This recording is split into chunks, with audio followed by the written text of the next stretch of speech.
तो आज को जो हमारा टॉपिक है that will be on what's called as file systems. It's a very important topic, बहुत इंपॉर्टेंट है, क्योंकि आप जो जनरली काम करते हैं रोजमर्रा की जिंदगी में, तो आपको अगर इस चीज का नॉलेज है ये फाइल सिस्टम्स का, this is topic of operating systems. लेकिन मैंने यहाँ पे जरूरी समझा कि आपको ये बोलूं एक बार कि ऑपरेटिंग सिस्टम क्या होता है, ऑपरेटिंग सिस्टम में फाइल सिस्टम क्या होता है, सो दैट यू अंडरस्टैंड कि कंप्यूटर साइंस में काम कैसे करती है चीजें। तो फाइल सिस्टम क्या होता है, ये एक मेथड है या डेटा स्ट्रक्चर है जो ऑपरेटिंग सिस्टम इस्तेमाल करता है कि डेटा को स्टोर कैसे किया जाए। सो ओके, यहाँ पे आप याद रखिए दिस एंश्योर्स कि डेटा को स्टोर कैसे करना है, क्योंकि आपको मैंने बताया आपके हार्ड डिस्क में डेटा स्टोर होता है, आपके पेन ड्राइव में डेटा स्टोर होता है ना। द क्वेश्चन बिकम्स ये डेटा स्टोर कैसे करूं मैं। Okay, that is what this file system is. अगर मैं आपको शॉर्ट डेफिनेशन बताऊं, the file system is a method and a data structure that an operating system uses. ये ऑपरेटिंग सिस्टम यूज करता है इसको, ओएस इसको यूज करता है for what, to control how data is recorded. तो ये डिसाइड करता है कि डेटा कैसे रिकॉर्ड हो रहा है, यानी स्टोर कैसे हो रहा है, और कैसे ऑर्गेनाइज हो रहा है, ऑर्गेनाइज कैसे हो रहा है, और रिट्रीव कैसे हो रहा है। ठीक है, रिट्रीव कैसे हो रहा है। रिट्रीव मतलब होता है कि आप कैसे इस डेटा को बाद में एक्सेस कर पा रहे हो। पहले तो आपको पता है स्टोर करना पड़ता है हमें डेटा, बट अगर प्रॉपर वे में इसको ऑर्गेनाइज किया होगा तो what will happen, proper way में ऑर्गेनाइजेशन से ये होगा कि हमें जब बाद में रिट्रीव करेंगे इसको तो ये आसानी से होगा। That is what this file system is therefore. अब ये फाइल सिस्टम के क्या होता है, इसका प्राइमरी गोल यही है, ये एक आपको परसिस्टेंट नॉन वोलेटाइल जो स्टोरेज होता है उसका मैकेनिज्म बनाता है। सपोज ये क्या है, it's abstraction layer. Abstraction layer एक होता है ये। एब्स्ट्रैक्शन लेयर का क्या मतलब होता है कि ये जो कॉम्प्लेक्स चीज है उसको हाइड करते हैं। जैसे आपको पता है कि गाड़ी चलाने के लिए आपको इंजन की इंफॉर्मेशन पता करना नहीं है, आपको सिर्फ हैंडल दिया जाएगा, क्लच, एक्सीलरेटर, ब्रेक दिया जाएगा, आपको पता है कोई भी गाड़ी कैसे चलती है। You don't need to understand कि इंजन कैसे काम करता है। सिमिलरली अगर आपके पास हार्ड डिस्क है, आपके पास एसएसडी है, आपके पास पेन ड्राइव है, तो आपको बस वो दिया जाए और आपको एक एब्स्ट्रैक्शन लेयर दिया जाए, एक इंटरफेस दिया जाए, आपको बोला जाए आप इसमें ऐसे स्टोर कर सकते हो चीजें और ऐसे डिलीट कर सकते हो, ऐसे रिट्रीव कर सकते हो। तो ये कौन एंश्योर करता है, this is ensured by file system. इसका प्राइमरी गोल यही है, एक लेयर प्रोवाइड करता है किसके लिए, it is an abstraction layer which is provided by OS. ये फाइल सिस्टम देता है, किसके लिए देता है ये, यानी जो आपके पास जो परसिस्टेंट मेमोरी होता है, जो पिछली बार हमने देखा था परसिस्टेंट, क्या जिसको हम लोग कहते हैं non volatile memory. Non volatile memory के बीच में एक एब्स्ट्रैक्शन लेयर है, यानी ये फाइल सिस्टम बनाता है, ताकि आप जो है आप आराम से इसके साथ इंटरेक्ट कर पाओ। आपको एड्रेस पता होने की जरूरत है नहीं मेमोरी में कि मेमोरी में यहाँ एड्रेस पे मैंने ये रखा था। You don't have to care about addresses. आपको मैं अगर समझाऊं तो आपको पता है मेमोरी कैसी होती है। मेमोरी में जो शॉर्टेस्ट यूनिट जो है, सबसे स्मॉलेस्ट यूनिट है, दैट इज अ बिट। वो बहुत बार हम देख चुके हैं कि बिट इज इधर 1 और 0, इसको हम लोग एक बिट कहते हैं। फिर हम जब 8 बिट्स को मिलाते हैं तो उसको हम लोग एक बाइट कहते हैं। इसको हम पूरा डिस्कशन देख चुके हैं वो मेमोरी हायरार्की के लेक्चर्स में।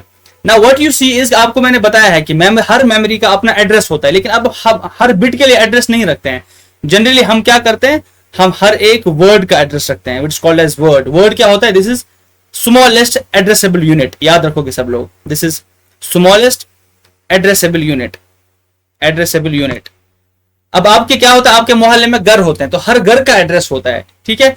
हर एक इंसान का एड्रेस नहीं होता, यानी कि हर एक जो घर होता है इट्स अ लॉजिकल यूनिट, यानी कि आपका घर, इसमें बहुत सारे लोग रहते हैं, उसका एड्रेस होगा। अगर हम लोग हर एक इंसान का एड्रेस देंगे तो हमें 8 बिलियन लोग अगर हैं तो 8 बिलियन एड्रेस देने पड़ेंगे।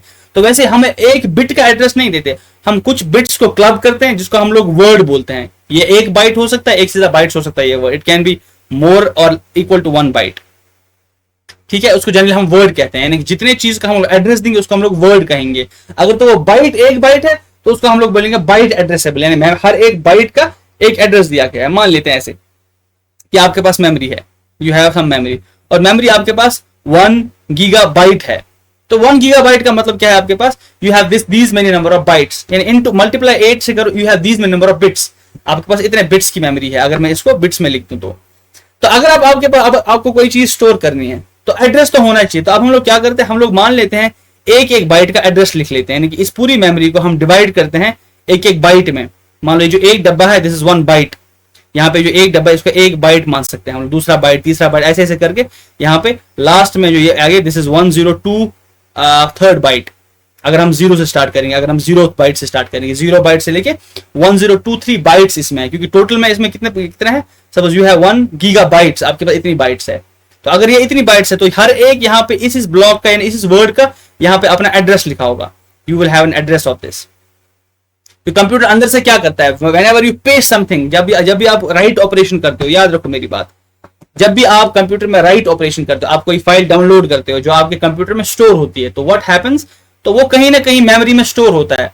अब कहीं ना कहीं तो उसका एड्रेस होना चाहिए, ठीक है ना, आपको याद रखना है कि ये एड्रेस होना चाहिए। अब ये सब कौन हैंडल करता है, इतनी कॉम्प्लेक्सिटी है ये कि किसी को पता होना चाहिए कि फाइल कहां पे है, उसका कौन सा ब्लॉक कहां पे है। फाइल बहुत बड़ी हो सकती है, इट्स नॉट नेसेसरी कि वो कंटिन्यूअस स्टोर होगी, वो फ्रेगमेंटेड वे में स्टोर हो सकती है। उसका आधा पोर्शन यहाँ पे है, कुछ आधा पोर्शन इस ब्लॉक में, कुछ आधा पोर्शन इधर है। तो ये सब का किसी ना किसी तो मैप को रखना पड़ेगा ना। somebody मस्ट नो कि ये कहां कहां पे कौन कौन सी फाइल पड़ी है। जैसे मैंने आपको हार्ड डिस्क में ट्रैक्स दिखाए, सेक्टर्स दिखाए, तो अब बहुत बड़ी फाइल है, वो शायद कंटिन्यूअस मेमोरी में स्टोर भी नहीं होगी, वो फ्रेगमेंटेड मेमोरी में स्टोर हो सकती है। यानी फ्रेगमेंटेड मतलब एक ब्लॉक कहीं और पे, फिर बहुत ब्लॉक छोड़ के कहीं और पे स्टोर हो सकती है, ठीक है। तो ऐसे ऐसे करके जब हम स्टोर करते हैं तो किसी ना किसी को ये हैंडल करना पड़ेगा, ये यानी कि कहां कौन सी फाइल किस एड्रेस में स्टोर है। तो ये कौन हैंडल करता है, this is handled by file system. तो इसीलिए मैंने क्या बोला, फाइल सिस्टम एक एब्स्ट्रैक्शन लेयर है, एक लेयर ऊपर बनाया गया। किसके ऊपर बनाया गया, परसिस्टेंट और नॉन वोलेटाइल मेमोरी के ऊपर एक लेयर बनाया जाता है, जिस एब्स्ट्रैक्शन लेयर को हम लोग फाइल सिस्टम कहते हैं। करता क्या है, ये इंफॉर्मेशन को स्टोर करता है, प्रॉपरली ऑर्गेनाइज करता है और प्रॉपर रिट्रीव करता है। तो इसका प्राइमरी फंक्शन यही है। प्राइमरी फंक्शन है कि ये एक लेयर बनाता है, ये एक ऐसा मैकेनिज्म है जो फिजिकल डिस्क हमारे पास है, इसको हम लोग बोल सकते हैं फिजिकल डिस्क। फिजिकल डिस्क चाहे वो हार्ड डिस्क हो चाहे वो एसएसडी हो, तो उसको हमें एक्सेस करना पड़ता है। आपको मैंने कॉम्प्लेक्सिटी बता दिया कि उसके अंदर बिट्स होता है, बिट्स को हम लोग क्लब करते हैं जिनको हम लोग बाइट्स मानते हैं। अगर तो ये मेमोरी बाइट एड्रेसेबल है तो फिर हम हर एक बाइट का एक एक एड्रेस रखते हैं। अगर तो या दो बाइट्स का एड्रेस, डिपेंड्स ऑन कि कैसे एक जब इसको डिजाइन किया जाता है तो कैसे डिजाइनर डिजाइन करेगा इसको, कि क्या इसको हम लोग वर्ड एड्रेसेबल रखेंगे या बाइट एड्रेसेबल, व्हाटएवर, ठीक है। तो उसके बाद ये सब हैंडल करना पड़ता है किसी को, तो उसके लिए हमने एक एब्स्ट्रैक्शन लेयर बना दिया जिसको हम लोग फाइल सिस्टम कहते हैं। यहां तक किसी को कोई क्वेश्चन, सबको समझ आए ये? नाउ द क्वेश्चन बिकम्स, अब आपको समझ आ गया कि फाइल सिस्टम प्रोवाइड करा है एब्स्ट्रैक्शन लेयर, जिससे हमें क्या होता है, जिससे हम लोग आराम से जो कॉम्प्लेक्सिटी उसको हाइड करके चीजों को हम लोग आराम से एक्सेस, रिट्रीव, स्टोर कर सकते हैं। नाउ द क्वेश्चन इज कि ये स्टोर कैसे करता है। मैंने आपको बोला था कि everything that you see in the computer is binary, यानी हर एक चीज जो कंप्यूटर में होती है वो क्या है, that is binary, that is stored in zeros and ones. चाहे वो म्यूजिक फाइल है, चाहे वो अभी मेरा ऑडियो है, चाहे वो इमेज है, चाहे वो कोई और चीज भी है, whatever you see in on your screen, that is all zeros and ones, ठीक है। अब इतने सारे फॉर्मेट है, मैंने आपको एक अलग से लेक्चर दिया है कि इमेज को स्टोर किया जाता है पिक्सेल्स में, पिक्सेल्स के वैल्यू होते हैं RGB, whatever, we have discussed that in length.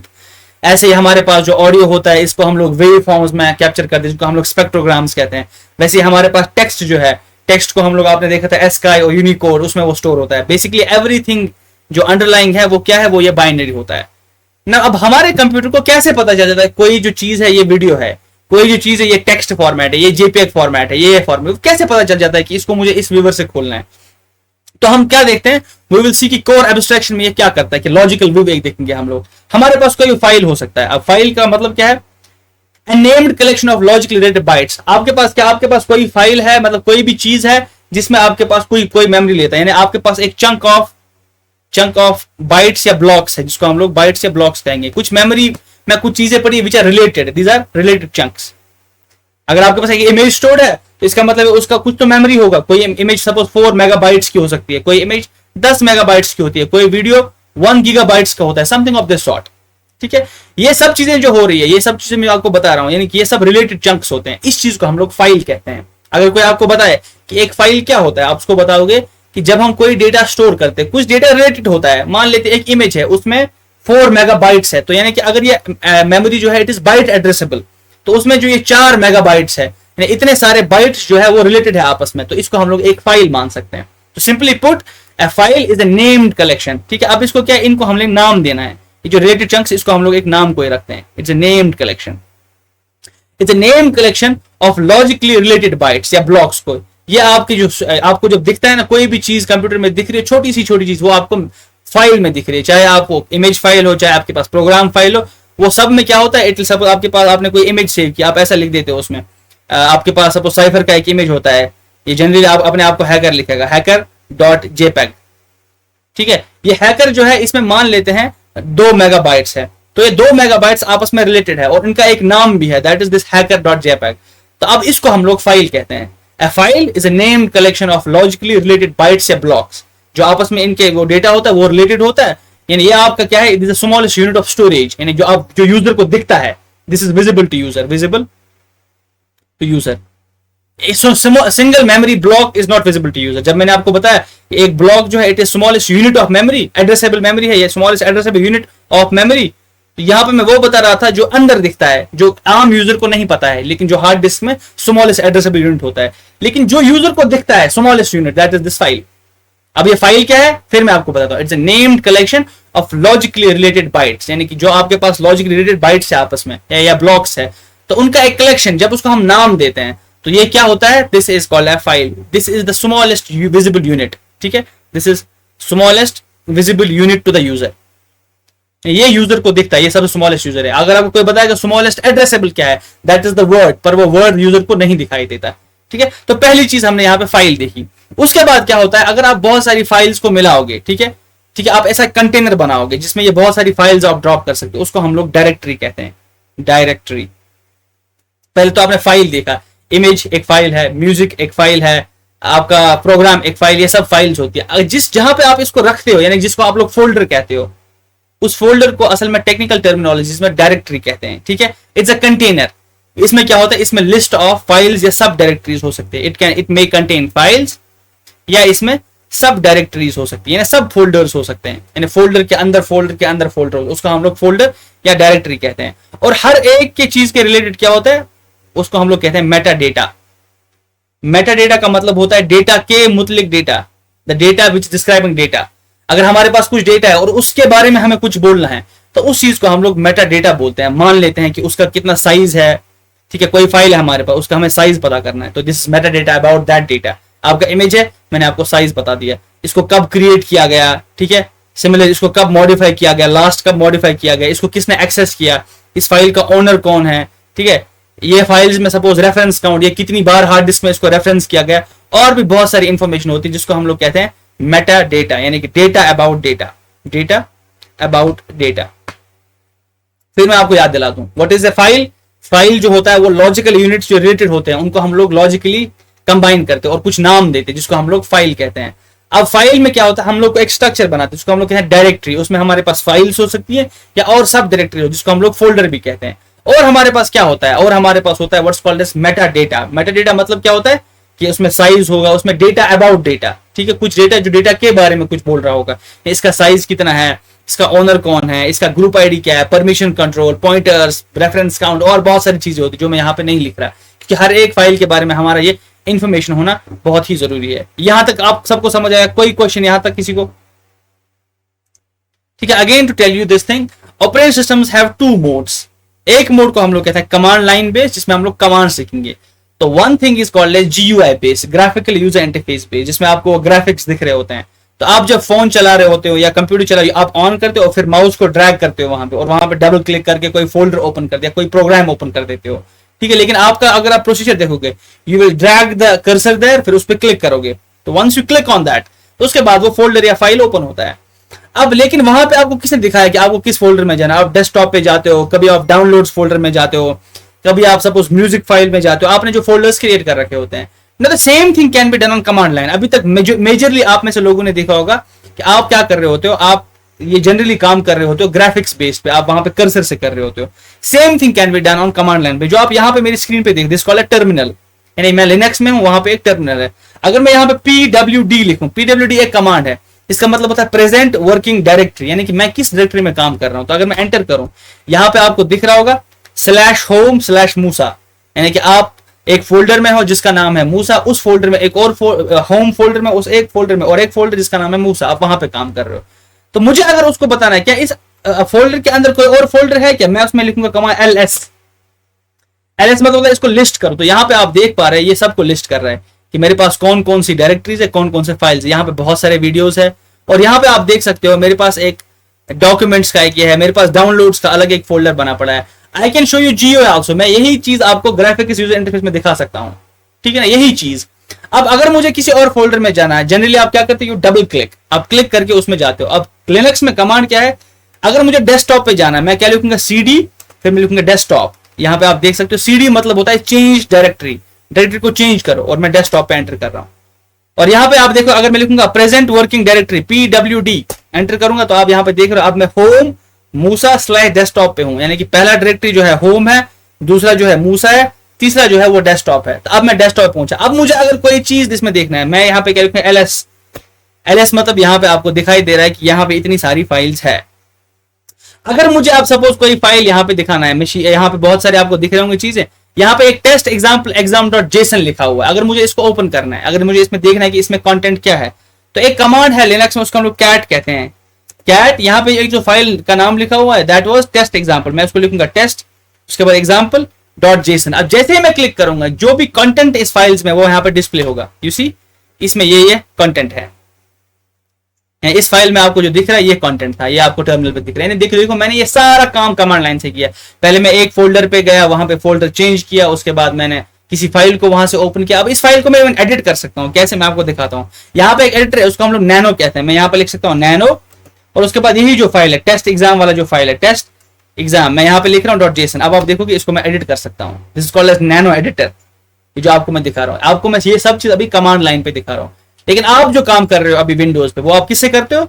You are using what is called as graphical user interface। वो यूजर इंटरफेस जो आपका दिया वहां पे ग्राफिक्स होते हैं। यहाँ पे किसी को कोई क्वेश्चन, मैं इसको कट कर देता हूँ और इसको मैं क्लियर कर देता हूँ। कोई क्वेश्चन यहाँ तक। अब आपको ये समझ आ गया कि अब आपके पास डिफरेंट टाइप्स ये होता है। क्योंकि अभी मैं क्या कर रहा हूँ, जो मैं आपको कमांड लाइन दिखा रहा था, CLI इसको बोलते हैं, CLI कमांड लाइन इंटरफेस। और दूसरा क्या मैंने बताया, GUI को बोलते हैं ग्राफिक यूजर इंटरफेस, यानी ग्राफिकली यहाँ पे आपके पास क्या होती है, ग्राफिक्स, आपके पास शक्लें होती है, यूट्यूब का आइकन होगा। कमांड लाइन में आपको कमांड्स लिखनी पड़ती है। यू हैव टाइप कमांड, जो आपको मैंने अभी कमांड दिखाया। आपके पास अगर कोई इमेज स्टोर्ड है कहीं पे, आप वहां पे कर्सर ड्रैग करते हो, डबल क्लिक करते हो, and you do a lot of stuff. उसके बाद वो करके आपको एक फाइल दिख रहा होता है ना। द क्वेश्चन इज, मैंने आपको बताया अब ये फाइल स्टोर कैसे होता है, ये सब फाइल सिस्टम डिसाइड करता है कि कैसे मुझे ये फाइल को स्टोर करना है। आपको मैंने पिछली बार बताया कि डेटा को रिकवर करना पॉसिबल है। ये मैं आपको इसके प्रैक्टिकल एप्लीकेशन बता रहा हूँ, जो मैंने अभी पढ़ा है ना, जो भी लेटर हाफ में मैं कुछ 5 मिनट से 10 मिनट से बोल रहा हूँ, दैट इज एप्लीकेशन। पिछली बार भी मैं आपको बोल चुका हूं कि डेटा को कैसे रिकवर किया जाता है। जनरली क्या होता है, आपका मेमोरी ऐसा होता है, and you have your memory in blocks, और हर एक फाइल ब्लॉक। आप ये मान लो कि आपके पास ये फाइल है, और वैसे दूसरा फाइल आप इसको मान लो आपके पास ये दूसरा फाइल है। ये मैं डिफरेंट कलर से जो मैं यहाँ पे लिख रहा हूँ, आपके पास यहाँ पे ये तीसरा फाइल है, ठीक है। मान लेते ये रेड कलर वाला फाइल एक और फाइल है, ठीक है ना। यहाँ पे आपके पास इतनी सारी फाइल्स है। You have blue colour file, आप मानो इसकी एक कलर फाइल है। You have this orange colour, इसके बाद आपके पास पर्पल है, और इसके बाद आपके पास red colour. You have these 4 files, they are stored like this. ये कंटिन्यूअस मेमोरी में स्टोर हुआ है। तो जब आप कंप्यूटर में डिलीट प्रेस करते हो, तो यहाँ पे क्या होता है, इस फाइल का जो है ना, इस फाइल का मेटा डेटा स्टोर होता है कहीं पे। जब आप इस फाइल को नाम देते हो, मान लेते हैं फाइल 1, आपने नाम रख दिया इसको, तो ये फाइल 1 असल में क्या होता है, फाइल सिस्टम इसको एड्रेस दे देता है कि यहाँ पे आपका एड्रेस ये है, कि ये फाइल जो आपने है इसका नाम तो ये है, लेकिन ये इस एड्रेस पे है। जब आप इस पे क्लिक करोगे तो आप बेसिकली इस एड्रेस को रिट्रीव करोगे, जो यहाँ पे एड्रेस है। जब ये फाइल 2 आपको यहाँ पे दिख रहा होगा, बहुत ध्यान से सुनो, आपका जो ये फाइल 2 है, ये इस ऑरेंज ब्लॉक में यहां से लेके यहां तक ये फाइल 2 स्टोर्ड है, ठीक है। इस फाइल का मान लेते हैं नाम इस फाइल 2। अब जनरली क्या होता है, जब आप डाउनलोड करते हो, आपने देखा होगा कि 2 GB फाइल डाउनलोड करना बहुत टाइम लगता है, ठीक है। लेकिन जब आप डिलीट कर देते हो, जस्ट क्लिक डिलीट, ये हमें लगता है कि वैनिश हुआ मेमोरी से, दिस इज डन डस्टेड। अब बेसिकली क्या होता है, ये जो आपका फाइल सिस्टम होता है, ये मेंटेन करता है 2 चीजें। ये दिखता है कि आपके पास ऑक्यूपाइड स्पेस कौन सी है, ऑक्यूपाइड मतलब कौन सी जगह जो है वो ऑलरेडी किसी डेटा में है। दूसरा चीज ये रखता है कि कौन सी जगह फ्री स्पेस है, क्योंकि इसके पास पूरा मेमोरी का एड्रेस होता है। इसको अब रखना होता है दो चीजें, कि ऑक्यूपाइड स्पेस कौन कौन सी और फ्री स्पेस कौन कौन सी। ये 2 चीजों का आप ऐसा मान लो एक लिस्ट बना देता है। ऑक्यूपाइड में ये क्या लिख देता है, ऑक्यूपाइड में ये लिख देता है कि मेरे पास ऑक्यूपाइड सपोज फाइल 1 ऑक्यूपाइड है, और इसका एड्रेस सपोज एड्रेस 1 मान लेते हैं, ये एड्रेस है। वैसे ये फाइल 2 ये भी ऑक्यूपाइड में है, और इसका एड्रेस 2, और यहाँ पे लिख देता है, मान लेते हैं इसके पास बाकी सारे एड्रेस थे, ये लिखता है कि एड्रेस 3 से लेके एड्रेस 10 तक ये सब फ्री है। अब जब नया फाइल मेरे पास आएगा तो this file will be stored in this. तो this is the logical view of your memory. ये आपके पास जो लॉजिकल व्यू मेमोरी का है, यहाँ पे आप मान लो 16 ब्लॉक्स आपके पास, you have 16 blocks of memory starting from 1 to 16। अगर मैंने आपको बताया कि फाइल सिस्टम क्या करता है, वो 2 चीजों को मेंटेन करता है। वो बोलता है मेरे पास ऑक्यूपाइड क्या क्या है और फ्री क्या क्या है। ऑक्यूपाइड में फाइल 1 यहाँ पे कुछ स्पेस ले रहा है, तो स्पेस कौन कौन सी ले रहा है वो, इट इज टेकिंग ब्लॉक 1 और ब्लॉक 2, ब्लॉक 1 और ब्लॉक 2। तो वो क्या मेंटेन करता है कि फाइल 1 ने ब्लॉक 1 और ब्लॉक 2 ऑक्यूपाई कर रखा है। वैसे ही फाइल 2 में रखा है ब्लॉक 3, ब्लॉक 4, ब्लॉक 5, 3, 4, 5 ऑक्यूपाई कर रखा है। ये एक लिस्ट मेंटेन करता है। जैसे मैंने आपको बोला दैट सेम एनालॉजी इज, अगर आप इंसान को डेटा मानोगे और कोई बड़ा सा हॉल है, उसमें सीट्स है, सीट्स को मेमोरी मानोगे, तो कौन सा इंसान किस सीट पे बैठेगा, तो वो नाम जो इंसान का होगा that is the file name, और वो किस सीट पे बैठा है that is the memory location. जैसे मैंने आपको बताया जनरली एक इंसान एक सीट लेता है, पर कोई इंसान मोटा होता है वो 2 सीटें ले सकता है, या कोई इंसान को कोई तकलीफ है वो 3-4 सीट ले सकता है, वो ले डाउन करेगा। सिमिलरली ये फाइल क्या होती है, this file takes more than 1 blocks generally, ठीक है। कोई फाइल एक ब्लॉक भी ले सकती है, डिपेंड करता है कितनी बड़ी फाइल है। तो यहाँ पे फाइल 1 ने 2 ब्लॉक्स लिए, तो हमारा फाइल सिस्टम क्या करता है, वो रिकॉर्ड रखता है कि ऑक्यूपाइड में फाइल 1 ने ब्लॉक 1 और ब्लॉक 2 ले लिया है।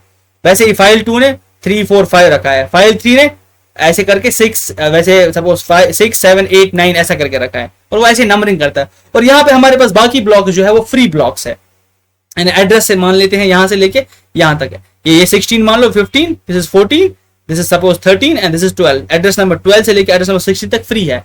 जब एक नया फाइल आएगा तो ये चेक करेगा क्या मेरे पास इतने ब्लॉक्स है, इतनी मेमोरी है जितने में इसको मैं स्टोर कर सकता हूं।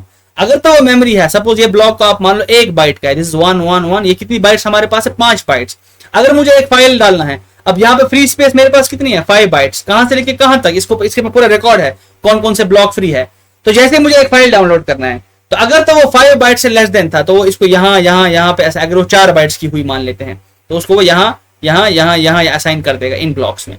अगर तो वो 5 ज्यादा थी, this was second question pose by Sharma ने बोला था कि कैसे पता लगेगा कि मेमोरी फुल हुई। तो मेमोरी फुल हुई जब ऑक्यूपाइड बाइट्स हमारे पास कुछ भी नहीं होगा, तो व्हेन वी विल हैव नहीं कि ये फाइल, ये हमारे पास पूरी मेमोरी फुल होगी। ऐसा भी केस है, कभी कभी आपने देखा होगा, आप कुछ डाउनलोड करते हो, आपके फोन में देखा मेमोरी फुल, यानी कि इतनी बड़ी फाइल है हम लोग डाउनलोड नहीं कर सकते। क्यों? क्योंकि आपके पास फ्री स्पेस जो है दैट इज ओनली 5 बाइट्स, लेकिन आपको जो डाउनलोड करना है वो कितना है, मान लेते हैं वो 6 बाइट्स है, तो वो डाउनलोड पूरी फाइल होगी ही नहीं, वो आपको बताएगा लेस मेमोरी।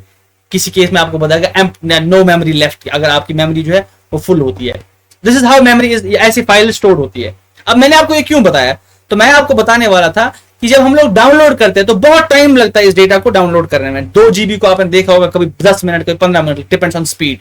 लेकिन जब डिलीट करते हैं, once you click delete, the memory पूरा का पूरा हमें लगता है कि ये तो खाली हो रहा है, पर इंटरनली क्या हो रहा है, दैट्स कॉल्ड सॉफ्ट डिलीट। याद रखना सभी लोग, उसको हम लोग सॉफ्ट डिलीट कहते हैं। सॉफ्ट डिलीट मतलब वो डिलीट नहीं हुआ होता है, वो क्या हुआ होता है, ये ऑक्यूपाइड ब्लॉक से वो फ्री ब्लॉक में आ जाता है। यानी अंदर से ऑपरेटिंग सिस्टम क्या करता है, सपोज आपने फाइल 2 को डिलीट मार दिया, तो इसने क्या किया, इसने ये ब्लॉक्स को यहां से हटा दिया। इसने बोला या फ्री स्पेस में बोला कि B3, B4 और B5 जो ये भी आप फ्री हो गए। असल में वहां पे डेटा था, लेकिन इसने इसको बस बता दिया कि you have free space now. और नेक्स्ट टाइम जब हमें कोई फाइल डालना है, वो यहाँ पे ओवरराइट कर देगा। ओवरराइट करने का मतलब वहां पे कुछ लिखा वो और लिख देगा। ऐसी बात है कि वहां पे कोई बैठा था, उसको निकाला नहीं, because data is not something physical, आपको सिर्फ शेप चेंज करना है, तो वहां पे उसको उड़ा दिया। बिकॉज करंट को आप निकाल सकते हो, इट इज मैग्नेटिक फील्ड, आपने डायरेक्शन चेंज कर दिया उसका, आपने उसको बोला कि इसमें ये लिखा था, मैं इसको ओवरराइट कर दे रहा हूँ। Because memory is not something very physical, ये हम लोग डायरेक्शन पे देखते हैं कि मैग्नेटिक जो हमें आपने कोर देखा था उसका डायरेक्शन किस डायरेक्शन में है। तो सिर्फ क्या हुआ, डिलीट करने पे क्या हुआ, सॉफ्ट डिलीट में क्या होता है कि ये फाइल का जो है लिंक वो कट जाता है। ये जो B3, B4, B5 अभी ऑक्यूपाइड में था, ये अभी जो फाइल सिस्टम है उसको बोल देता है B3, B4 और B5 आपके फ्री में आ गया। तो now if you want download something जो सिर्फ 3 बाइट्स लेगा, वो क्या करेगा, वो इसको ओवरराइट कर देगा। अब यहाँ पे मेरे पास एक कलर है पिंक, नया फाइल लिखना है, अब मान लेते हैं फाइल 2 डिलीट कर दिया, वो क्या करेगा, वो इसको ओवरराइट कर देगा। ये जो है ना, इसको ओवरराइट कर देगा किस कलर से, पिंक कलर से। ओवरराइट मतलब इसके ऊपर ही लिख देगा, इसका निशान भी नीचे वाले निशान मिटा देगा। तो अगर ये डेटा ओवरराइट नहीं हुआ होगा, अगर तो आपने अभी अभी डिलीट किया, आपको पता है मैंने और चीजें डाउनलोड नहीं की, यानी कि मैंने अभी टच नहीं किया है अपनी मेमोरी को, you can still recover the data, आप अपने डेटा को रिकवर कर सकते हो। क्यों? आपको समझ आ गया होगा क्यों, क्योंकि डेटा असल में डिलीट नहीं हुआ, तो उसका सिर्फ लिंक गायब हुआ होता है। उसका क्या हुआ था, ऑक्यूपाइड से वो उसके ब्लॉक्स फ्री में चले गए थे, वो सिर्फ उसने एंट्री मेंटेन की थी तो वो फ्री में चला गया था। अगर आपका डेटा मिस्टेकली डिलीट होता है तो आप इसीलिए इसको रिकवर कर सकते हो, लेकिन कंडीशन ये है कि उस डेटा को ओवरराइट अभी तक नहीं होना चाहिए। अगर तो वो डेटा ओवर रिटन है, अगर तो उसको उस पर किसने लिखा है पहले से data, then that data is gone forever, तब तो वो वापस नहीं आएगा। अदरवाइज अगर आप इवन हार्ड डिस्क को तोड़ दोगे, जो मैं पिछली बार बोल चुका हूं, आपके पास हार्ड डिस्क है, आपके पास डिस्क प्लेटर है, जो आपने वैसा डिस्क देखा, अगर आप उसको बीच में तोड़ दोगे ऐसे, ठीक है, फिर भी हमारे पास ऐसे मेथड से हम लोग क्या कर सकते हैं, हम लोग इस डेटा को रिकवर कर सकते हैं। जैसे कि मैंने आपको बोला कि बहुत सारे मिशन साइंटिफिक ऐसा हुआ है कि जहां पे हमने बहुत कुछ डेटा कलेक्ट करने के लिए भेजा, सपोज मिशन मार्स या कहीं और पे हमने डेटा भेजा, रोवर, तो वहां पे क्या हुआ, वहां पे ब्लास्ट हो गया, तो वो पूरी मशीन खराब होगी। ठीक है, उसके बाद जो उसके रूम्स रह जाते हैं, उसके जो वापस आ जाते हैं चीजें, ये देखा गया है कि रियल टीम है, उनको फिर वापस से असेंबल किया गया, उसमें से जो डेटा था वो निकाला गया। डेटा रिकवरी इज, ये एक पूरा अपना फील्ड है, इसमें पूरा डेटा हम लोग रिकवर कर सकते हैं। बट मैंने आपको कंडीशन बता दिया, कंडीशन ये है कि वो डेटा ओवर रिटर्न नहीं होना चाहिए। इसलिए जो आपके सॉफ्टवेयर आते हैं फोन के लिए, सपोज फोन के लिए आता है एक, सपोज डीप, पता नहीं डीप क्लीन ऐसा कुछ, या डिस्क डीपर आता है ऐसा कुछ, डिस्क डिगर, तो वो यही एल्गोरिथम यूज करते हैं। वो देखते हैं कौन सी मेमोरी थी जो पहले ऑक्यूपाइड थी, वो बाद में फ्री में चली गई है, बिकॉज वो सब मेटाडेटा स्टोर होता है, तो क्या हम उसको रिकवर कर रिक्लेम कर सकते हैं। ठीक है, लेकिन अगर वो ओवरराइट हो होता है तब हम लोग उसको वापस नहीं ला सकते। अब मेरा क्वेश्चन ये है था कि जो मैंने पहले आपको पोज किया था, अब कंप्यूटर को कैसे पता है कौन सी फाइल क्या है, कोई इमेज है, कोई आपके पास वीडियो है, उसको कैसे पता लग जाता है, क्योंकि हर एक चीज तो बाइनरी में है, जो मैं पहले आपको बता चुका था, everything is stored in binary, हर एक चीज बाइनरी में स्टोर होती है। तो कंप्यूटर को कैसे पता लग जाता है कि ये फाइल इमेज है, ये वाली जो फाइल ये वीडियो है, ये वाली जो फाइल ये टेक्स्ट है। तो उसमें क्या होता है, उसमें व्हाट इज कॉल्ड, आगे जो लिखा होता है उसमें हम लोग कुछ मैजिक बिट्स रख देते हैं। सपोज आपके पास टेक्स्ट फाइल है, उसमें हम लोग कुछ पहले कुछ चंक ऑफ मेमोरी, आप मान लेते हैं कुछ एक्स नंबर ऑफ बाइट्स, वो क्या स्टोर करता है, it stores Meta data, data about data. ये मेटा डेटा जो है ना, यही हमें बता देता है कि आगे जो आने वाली फाइल है that is a text file. यानी हर एक, उसको हम लोग हेडर भी कहते हैं, this also called as header. अब हर एक फाइल के आगे एक हेडर होता है, जब आप बाइनरी में उसको पढ़ोगे ना मेमोरी में, तो असली डेटा होने से पहले उसमें एक हेडर होता है जो हमारे पास होता है Meta data, data about data. वही आपको बता देता है कि आगे जो यहाँ सपोज बाइट नंबर 10 से जो आपके पास डेटा है that is a text file, या ये जो है इमेज फाइल है, लेकिन पहले कुछ बाइट से मान लेते हैं, पहले 9 बाइट्स जो हेडर में स्टोर होती है, वो क्या होता है बेसिकली मेटा डेटा। वही आपको बताता है कि ये फाइल कौन सी है, क्या ये इमेज वाली फाइल है, क्या ये वीडियो वाली फाइल है, क्या ये सपोज प्रोग्राम है कोई, और is it some text file. यानी ये कहाँ से पता, रियल डेटा तो यहाँ से होता है, एक्चुअल डेटा जो है वो यहाँ से होता है, लेकिन इसके पहले हमारे पास हेडर फाइल होती है, यानी इसमें एक मेटा डेटा स्टोर होता है जो आपको बताता है कि ये फाइल कहाँ से स्टार्ट होती है, ये फाइल कहाँ पे एंड होती है, ये फाइल का फॉर्मेट क्या है। ठीक है, तो उस फॉर्मेट से, उसी हिसाब से फिर हमारे पास कंप्यूटर प्रोग्राम्स होते हैं, वो उसको डिकोड करते हैं। हमारे पास आपने देखा होगा, अगर आपको वीडियो प्ले करना है तो हमेशा एक ही चीज में नहीं होता, तो ये वीडियो प्ले होता है, इसके लिए अलग से प्लेयर, वीडियो प्लेयर आता है, VLC प्लेयर आता है, MX प्लेयर आता है। ठीक है, आपने अभी ये भी देखा कुछ वीडियो होते हैं जो किसी किसी प्लेयर में ओपन ही नहीं होते, सपोज .mkv एक फॉर्मेट है। ठीक है, ये कैसे ऑर्गेनाइज करते हो, वो शायद ओपन ही नहीं होता आपकी media player, on media player में, फिर आपको ये VLC प्लेयर या MX प्लेयर डाउनलोड करना पड़ता है। सिमिलरली आपके पास इमेज फाइल्स होती है, इमेज में भी आपके पास क्या होता है, स्पेशल सॉफ्टवेयर होते हैं जो इन इमेज फाइल, आपके पास JPEG की इमेज होती है, JPG, JPEG। ठीक है, वैसे आपके पास SVG होता है, वैसे आपके पास GIF फॉर्मेट के डिफरेंट टाइप्स के फॉर्मेट्स होते हैं, और इनके लिए different different types of software होते हैं। तो वो क्या करते हैं, उनको पता होता है कि इस इमेज को डिकोड कैसे करना है। तो उन व्यूअर्स में क्या होता है, उनमें एल्गोरिथम लिखे होते हैं कि जो मैं फाइल पढ़ रहा हूं उसके हेडर में ये लिखा है कि ये JPEG फाइल है, और उस JPEG को स्टोर करने का अपना एल्गोरिथम, तो उसको डिकोड करने का भी एल्गोरिथम होगा। तो ये जो आपके पास ये प्रोग्राम्स होते हैं, चाहे वो VLC प्लेयर होगा, चाहे वो MX प्लेयर होगा, चाहे वो आपके पास सपोज फोटो व्यूअर होगा जिसे आप फोटो देखते हो, या आपके पास जो और सॉफ्टवेयर होती है, वो उसमें क्या होता है, उसमें डिकोडिंग एल्गोरिथम लिखा होता है कि ये जो आपके पास बिट्स है इसको मैं पढ़ूं कैसे। सब आपके पास नोटपैड है, नोटपैड में आपको पता है कि वो क्या करता है, वो ASCII वैल्यूज पढ़ता है या यूनिकोड पढ़ता है, यूनिकोड। अगर आप कभी गलती से इमेज फाइल नोटपैड में ओपन कर दोगे ना, तो वो एज ए इमेज नहीं दिखेगा। आज आप ट्राई करना है इसको, दिस इज योर होमवर्क। आपके पास कोई इमेज फाइल है, आप उसको नोटपैड में ओपन कर देना, तो वो क्या करेगा, it will treat it as ASCII, वो आपको वहां पे दिखाएगा ASCII कैरेक्टर्स ABCD लिखा हुआ दिखाई देगा। तो असल में तो वो इमेज थी, तो उसको इमेज व्यूअर ही ओपन कर पाए, क्योंकि इमेज व्यूअर ही उसके इस फॉर्मेट को डिकोड करेगा, JPG, JPEG, SVG। याद आपको क्या रखना है कि हर एक फाइल बाइनरी में स्टोर होती है। कंप्यूटर को कैसे पता कि इसको डिकोड कैसे करना है, क्योंकि हर एक चीज का अपना फॉर्मेट होता है कि एक कैसे इसको एनकोड किया गया है।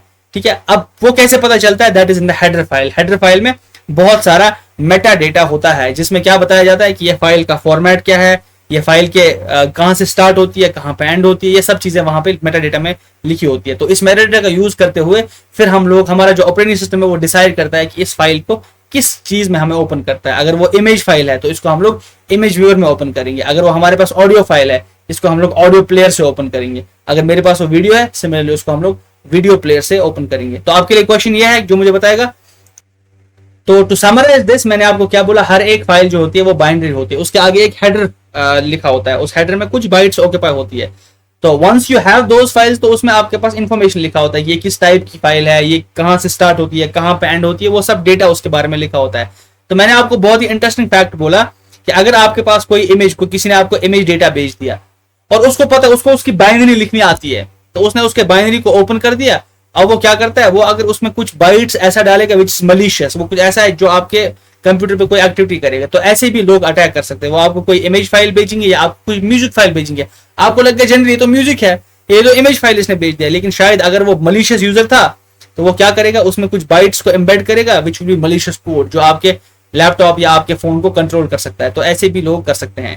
तो आपको मैं एक और चीज बता दूं, जो आपने अभी खोला, आपने क्या किया, नोटपैड से आपने इमेज को ओपन किया, तो आपने वहां पे देखा कि वहां पे आपने देखा कि कुछ यूनिकोड में इसको एनकोड डिकोड किया गया, जो आपने यूनिकोड पढ़ा था, एस्का यूनिकोड, उसमें आपको देखा कि उसमें कुछ लेटर्स आ रहे हैं। अगर उसमें आप एक भी लेटर चेंज करोगे, if you change a single letter, अगर आपने किसी और तरह किया तो क्या हो जाएगा, उसकी मेमोरी वो करप्ट हो जाएगी फाइल।